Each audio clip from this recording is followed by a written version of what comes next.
Indian chamber for food and agriculture यानी ICFA ने आज लखनऊ में उत्तर प्रदेश राज्य कृषि परिषद यानी UPSAC का पुनर्गठन किया। इस अवसर पर BL एग्रो इंडस्ट्रीज के चेयरमैन घनश्याम खंडेलवाल को औपचारिक रूप से UPSAC का नया चेयरमैन नियुक्त किया गया और उनके साथ CPCAR के महानिदेशक डॉक्टर संजय सिंह को चेयरमैन और DCM श्रीराम लिमिटेड के कार्यकारी निदेशक और CEO Roshan Lal तमक vice chairman के रूप में मौजूद रहे। इसके साथ ही निवेश और कृषि निर्यात पर एक गोलमेज सम्मेलन भी आयोजित किया गया, जिसका विषय था उत्तर प्रदेश में कृषि का भविष्य गढ़ना। सम्मेलन में सरकार, शिक्षा जगत और उद्योग जगत के 100 से ज़्यादा लोग शामिल हुए। कार्यक्रम के मुख्य अतिथि उत्तर प्रदेश सरकार में राज्य मंत्री दिनेश सिंह ने उत्तर प्रदेश की कृषि रीढ़ को मजबूत करने के महत्व पर जोर दिया। उन्होंने कहा कि उत्तर प्रदेश में अपार संभावनाएं हैं और अगर किसानों और उद्योगों को एक स्पष्ट रोड मैप दिया जाए तो वे निसंदेह राज्य को खासकर निर्यात क्षेत्र में तेजी से विकास की ओर ले जाएंगे। ICFA के मानद चेयरमैन डॉक्टर MJ खान ने उत्पादन से हटकर व्यापार की ओर बढ़ने और प्रौद्योगिकी कर लाभ उठाने की तत्काल आवश्यकता पर बल दिया। उन्होंने कहा, उत्तर प्रदेश उत्पादन तो बहुत करता है लेकिन व्यापार बहुत कम करता है। अगर हमें अपने किसानों को सचमुच सशक्त बनाना है तो इस असंतुलन को दूर करना होगा।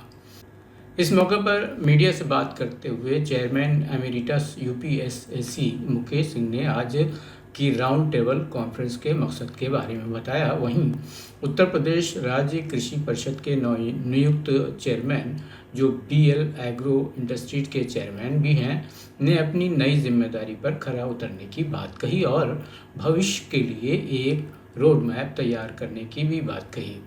तो चलिए UPSAC के पूर्व और नवनियुक्त चेयरमैनों को सुना। देखिए, आज की जो कॉन्फ्रेंस है, इवेंट मैं नहीं कहूँगा इसको, ये कॉन्फ्रेंस है जिसको Indian chamber of food and agriculture organise कर रहा है, जिसका मैं वर्तमान चेयरमैन हूँ और मेरा 1 साल पूरा हुआ है। आज के बाद मैं नेशनल काउंसिल में चला जाऊँगा एलिवेट होकर के, और खंडेलवाल साहब जो है वो मेरे बाद जो है आज टेक ओवर करेंगे। अभी जो फॉर्मल अनाउंसमेंट हो जाएगा तो उसके बाद ये बैटन जो है मैं खंडेलवाल साहब को दूँगा। खंडेलवाल साहब बहुत प्रोमिनेंट बिजनेसमैन है एग्रो सेक्टर के उत्तर प्रदेश के, और मुझे खुशी है कि मेरी बैटन जो है वो एक अच्छे व्यक्तित्व के हाथ में जा रही है। जो आज का प्रोग्राम है उसमें अभी दिनेश प्रताप सिंह जो हमारे एग्री एक्सपोर्ट के मिनिस्टर भी हैं वो एड्रेस करेंगे।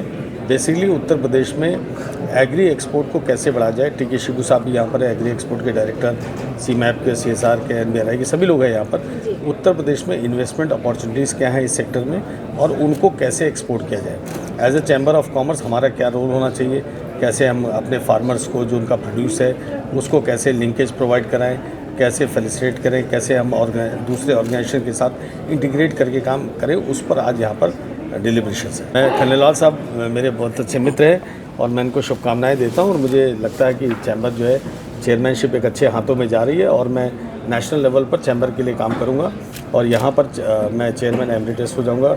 तो मैं यहाँ भी खंडेलवाल साहब को उसी तरीके से जैसे मैं चैम्बर को सपोर्ट करता हूँ करता रहूँगा। सबसे पहले तो ये बात समझाना चाहेंगे कि पूरा परिदृश्य, पूरा उत्तर प्रदेश का वातावरण बदल रहा है, लगातार बदल रहा है। माननीय योगी जी के आने के बाद से एक नई ऊर्जा खासतौर से इंडस्ट्रीज़ में और उससे जुड़े हुए लोगों में आ रही है, जिससे ये भी ज़रूरत भी है और लग भी रहा है कि गवर्नमेंट हमें अब बहुत सपोर्ट कर रही है और अब हमें विश्व के जो कदम है उससे कदमताल बनानी है। अब सिर्फ कहने से तो ही नहीं होगा, इसके लिए हमें जो उनके रूट में जाकर जो प्रॉब्लम्स हैं किसानों की, मेनली एग्री की बात करें तो उनकी प्रॉब्लम्स क्या है उसको आइडेंटिफाई करना है, उस पर रिसर्च करना है। रिसर्च करके जो हम अपने स्तर से निपटा सकते हैं, जो हम कर सकते हैं वो हमें करना चाहिए, ताकि एग्रो से रिलेटेड इंडस्ट्रीज़ आ सकें।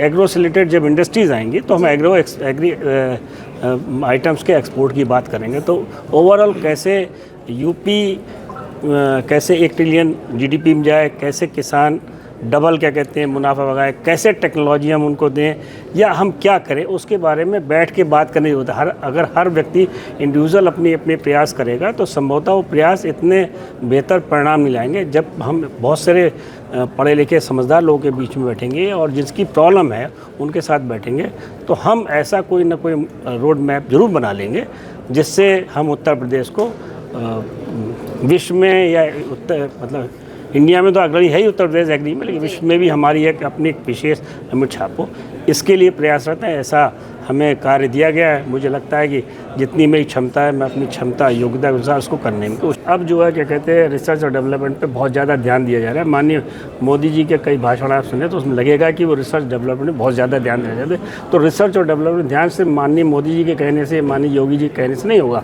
हमें में से हर एक को रिस्क लेनी पड़ेगी, कोई ना कोई एक किसी न किसी एक बिंदु पे रिसर्च करना पड़ेगा और उसके बाद ही जैसा चाइना ने किया और बाकी देशों ने किया, हमें अपना एक रोड मैप तय करना पड़ेगा। हमारे पास बहुत ज़्यादा वक्त नहीं है, लेकिन अगले 10 वर्षों में हिंदुस्तान भी वर्ल्ड के मैप में सबसे बेटर हो, एग्री सेक्टर में हम नंबर 1 हो, वहाँ तक पहुँचना है। सर टेक्नोलॉजी के जो उपयोग है उसमें सबसे पहले तो लैब्स की बात है। हमारे यहाँ भी लैब्स की बात नहीं होती थी, कैसे सॉइल टेस्टिंग होनी है, जो पेस्टिसाइड डाल रहे हैं उसमें कितना डालें उसके बारे में बात करनी है। तो इस प्रकार के बहुत सारे काम हो रहे हैं, क्योंकि मान लीजिए आपने कुछ उगाया और वो जाके रिजेक्ट हो गया किसी दूसरे देश में, तो वैसा नहीं हो। तो क्या हमारे यहाँ वैसी क्या वैसी टेस्टिंग लैब्स हैं, क्या वो बच्चे जो इक्विपमेंट्स को चला पाने हैं, तो इसमें सभी की ज़रूरत है।